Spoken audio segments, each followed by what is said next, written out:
Al Capone Does My Homework is a young adult novel written by Gennifer Choldenko in 2013.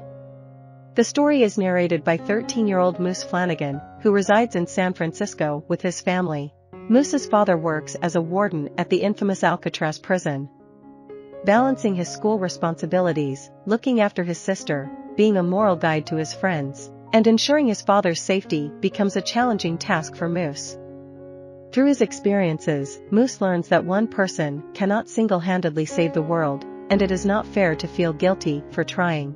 The novel delves into the harsh realities of the American penal system and urban crime, illustrating how their impact extends beyond the confines of prisons and courtrooms. At the beginning of the story, Moose's father starts his job as an assistant warden at Alcatraz. On his first day, an inmate spits on him, which troubles Moose. He discovers that the prisoners have an ongoing game that involves harassing the prison staff and worries about the potential dangers his father might face. Refusing to accept that there is nothing he can do, Moose seeks a way to protect his father. Meanwhile, Moose's older sister, Natalie, faces social struggles and copes with a cognitive disorder. One evening, Moose's parents go out for dinner to celebrate his father's new job, leaving Moose and Natalie home alone. During the night, Moose wakes up to the smell of smoke and realizes their apartment is on fire. He and Natalie manage to escape, but their home is completely destroyed. Moose blames himself for not noticing the fire sooner, believing that he should have been more responsible and prevented the incident. Their neighbors in the apartment complex begin to speculate that Natalie must have started the fire due to her differences. Moose is determined to prove his sister's innocence regarding the fire, so he enlists the help of his friends to conduct an investigation. While they are unable to gather sufficient evidence to support their claims, they begin to notice a series of peculiar incidents occurring around Alcatraz Island. They witness a man cheating at a low-stakes poker game and later learn that he is indebted to dangerous loan sharks. Furthermore, they stumble upon an Alcatraz inmate who manages to post a mysterious message outside the prison walls. In the midst of their investigations, Piper comes into possession of a large sum of money.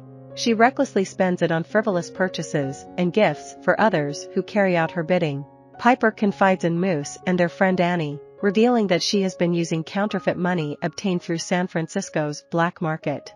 The trio discovers a newspaper article reporting an increase in counterfeit money being circulated throughout the city. Moose convinces Piper to confess the truth to her father, the warden. The warden launches an investigation of his own and uncovers that his own inmates have been acquiring the counterfeit cash and using Piper as a means to distribute it. One day, while Moose's father is at the prison, an inmate attacks him with a stolen butcher knife. Witnessing the assault, Moose reacts swiftly by hurling a baseball bat at the inmate, momentarily incapacitating him and allowing his father to escape. Despite his brave action, Moose wrestles with guilt for not preventing the violence earlier. His friends offer reassurance, assuring him that he indeed protected his father. Although Moose slowly begins to accept this, he still carries the burden of feeling responsible for the inmate's actions. As Moose's father recovers in the hospital, Natalie expresses her desire to visit him. However, Moose is too young to accompany her and assist with the registration process at the front desk. Moose provides his sister with instructions on how to reach their father's room, despite his concerns about her difficulty sustaining eye contact. To everyone's surprise, Nat successfully maintains eye contact and signs in at the reception. The family rejoices in her achievement, applauding her bravery. As the novel comes to a close, the police conclude their investigation into the apartment fire. They determine that a local man named Donnie was responsible for starting the fire, completely absolving Nat of any involvement. Moose finally opens up to his father about his lingering guilt. In response, his father reassures him that the fire was not his fault and emphasizes that no one expected him to stay awake throughout the entire night while looking after Nat. This realization helps Moose understand that he cannot shoulder responsibility for every aspect of the world around him. Moose's father recovers swiftly from his injury, and the family's dynamic becomes more open and positive than ever before. With a renewed sense of unity, Moose, Nat, and their parents eagerly look forward to their future together. I hope you enjoyed this video. Leave a like if you did and be sure to subscribe. Thank you.